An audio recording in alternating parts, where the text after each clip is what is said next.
నిబంధనలకు విరుద్ధంగా అధిక లోడుతో ఇసుకను తరలిస్తున్న 7 లారీలను గనుల శాఖ అధికారులు సీజ్ చేశారు.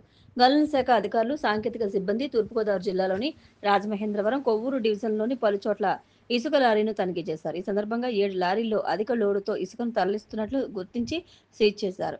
స్వాధీనం చేసుకున్న లారీల్లో 6ని రంగంపేట, ఒక లారీని కొవ్వూరు పోలీసులు అప్పగించారు. ఇసుక తరలించే లారీలకు పైన టార్పాలిన్లు కట్టకపోయినా, అధిక లోడు చేసినా చర్యలు తీసుకుంటామని, సొసైటీలకు ఇచ్చిన లైసెన్సులు కూడా రద్దు చేస్తామని జిల్లా గనుల శాఖ అధికారి డి ఫణిభూషణ్ రెడ్డి హెచ్చరించారు. ఈ తనిఖీల్లో జిల్లా మైన్స్ జియాలజీ అధికారి డి ఫణిభూషణ్ రెడ్డి, ఆర్ఐ జ్యోతిర్మయి, సాంకేతిక సిబ్బంది శైలజ, మనీషా పాల్గొన్నారు. వివిధ శాఖల పనితీరు, సంక్షేమ పథకాల అమలు చేస్తున్న తీరుపై ప్రజల నుంచి వస్తున్న ఆరోపణలు, అసంతృప్తి వ్యక్తం చేస్తున్న నేపథ్యంలో క్షేత్రస్థాయిలో అధికారులు పర్యటించాలని జిల్లా కలెక్టర్ పి ప్రశాంతి ఆదేశించారు. జిల్లాలో ఒకే సమస్యకు సంబంధించి పలుసార్లు ఫిర్యాదులు వస్తున్నాయని ప్రశాంతి చెప్పారు.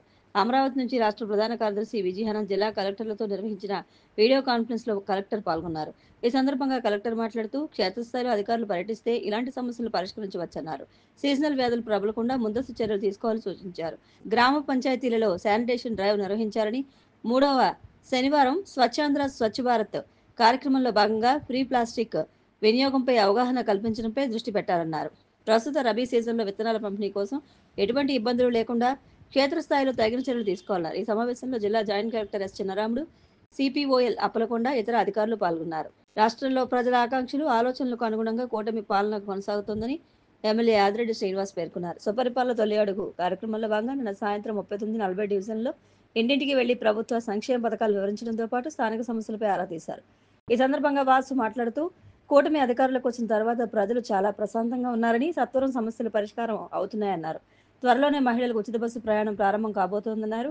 39వ డివిజన్ ఇన్ఛార్జ్ యాళ్ల ప్రదీప్, 40వ డివిజన్ ఇన్ఛార్జ్ బుట్టిగ రవి, నాయకులు కొల్లి నాని, సింహ వెంకటేష్ పర్యవేక్షణలో టీడీపీ రాష్ట్ర ప్రధాన కార్యదర్శి గన్నికృష్ణ, పరిశీలకులు బాళ్ల ప్రసాద్, నాయకులు కాశీ నవీన్ కుమార్, మజ్జి రాంబాబు, బుడ్డిగ రాధా, ఉప్పులూరు జానకి రామయ్య, మొగమాటి సత్యనారాయణ తదితరులు పాల్గొన్నారు. ఉభయ గోదావరి జిల్లాలో ట్రాన్స్ఫార్మర్లను దొంగిలించే 4 సభ్యుల ముఠాను దేవరపల్లి పోలీసులు అరెస్ట్ చేశారు. వారి నుంచి 114 ట్రాన్స్ఫార్మర్లలో చోరీ చేసిన 10 లక్షల విలువైన రాగి తీగలు, 2 కార్లు, 2 బైకులు స్వాధీనం చేసుకున్నారు. ఈ వివరాలను కొవ్వూరు డీఎస్పీ దేవకుమార్ మీడియాకు తెలియజేశారు.